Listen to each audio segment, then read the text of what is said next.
Today we're going to learn how to make a more realistic paperclip.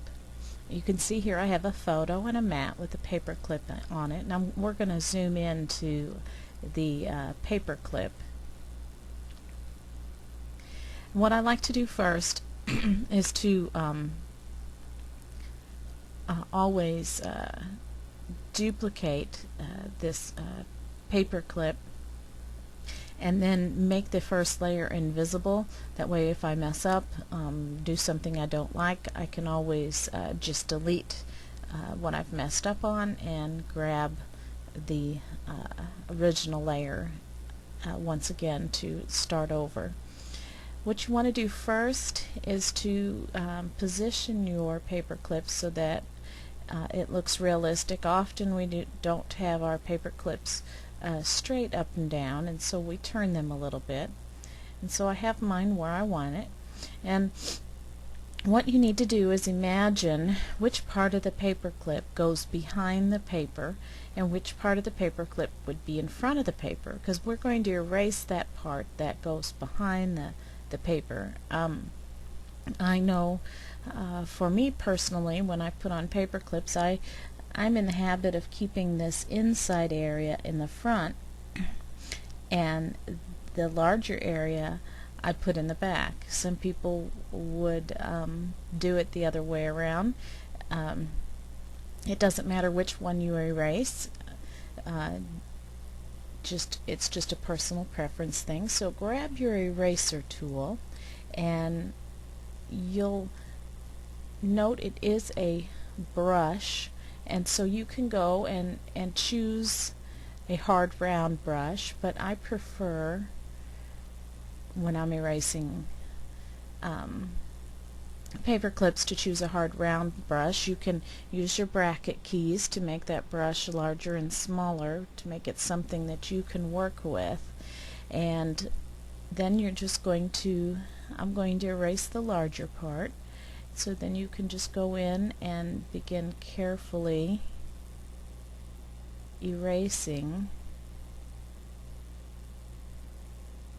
that part which you're imagining is in the back. And now here is where I like using the square, because I can get right up to the edge of that paper clip and get a straight line. You could, if you were using a round brush, hold your control key and click down on that mat to get marching ants, and then you're not going to be allowed to erase beyond that line. That's another way to get it right up to that line. And so you can see I have a nice paper clip just as it is, and normally this is all I would do. I think I want to erase some more of that little tree in there and make my brush smaller to get in there. There.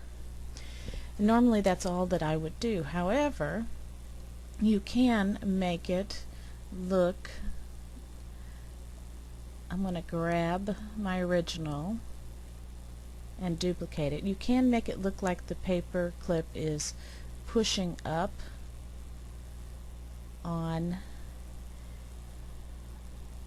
the paper, and I'm trying to line this right back up where the other, I should have, if you're going to do this, you might want to make an extra duplicate after you turn it rather than before. Okay, I think I have it. So now I have another paper clip layer. There's the one I have erased, and here's a new one. And what I'm going to do is, on the new one, I'm going to lower the opacity of it. And now you can see some people just like using this method. They can lower the opacity and change the blending modes, and then you could just erase this part out here. Let me show you how we can do that quickly. This isn't in the written tutorial.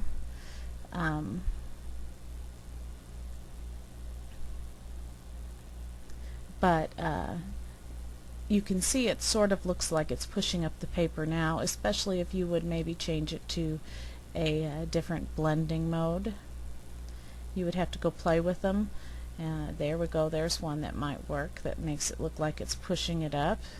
That one is color dodge, and you could leave it like that, and that is a simple way to do it, but I'm going to go ahead and return this to normal. But I like to use the dodge and burn tools for this effect. If you would go down, I've got to think here a moment. Let's go ahead and hold the control key down and select this second paperclip layer to make it have marching ants around it. And now I'm going to go down and activate my matte layer, because it's the layer I'm going to work on, but I'm going to be working within this highlighted area.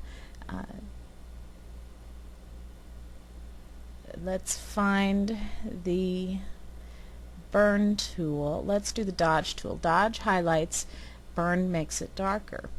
So I'm going to get my dodge tool. Oh, my brush is really large from the last time I used it. You can just pick a soft brush for this and then make it small enough, and I'm going to just go through and remember, I'm only working on the matte layer, so then I'm going to have to switch to the paper layer to continue when I get to the the photo layer.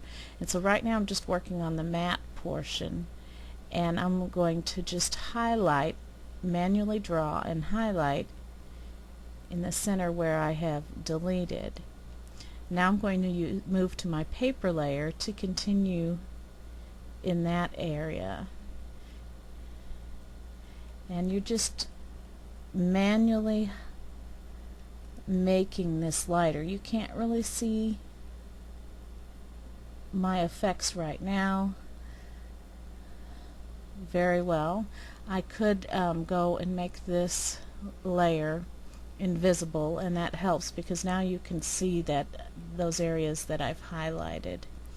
Then you're going to go and grab the burn tool, and I have a really large brush again.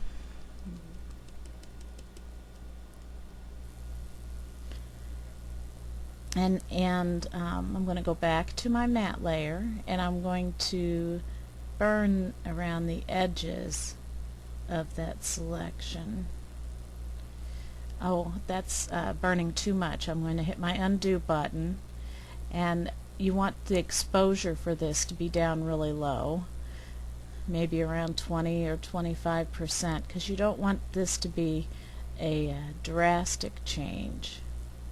And I'm just going to highlight, and this is creating shadows where the bump is going to be. I was on the wrong layer while I was working on all that. So I'm going to start again.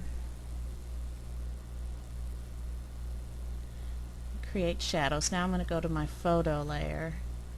And I'm just going to create a shadow all the way down the outside of my paperclip. And this, I'm doing this very quickly. You might want to take more time to do this. And this is a really advanced, more detailed technique. Most scrappers aren't going to go to this trouble, but if you like to have fun trying new techniques, this is something that's kind of fun to learn to do. And so when I click deselect, you can see there that it looks as if I'm pushing up a bump on my paper and my photo. Now you do need to remember that if you use this technique, you are permanently making changes to your matte and your photo. So it might have been a good idea to go ahead and duplicate those in case I messed up or decided I didn't like it. I could easily delete the photo or the matte that I had permanently changed. But that is one way to make it look like it's more realistic and causing a little bump up from the paper on the background. That happens often when that paperclip has been on there for a long time, maybe thrown into a drawer and other things put on top of it. And so for photos like this, brand new, that might not be a technique you want, but maybe if you're doing really old photos and antique looking heritage type photo, this might be a technique you might want to use more.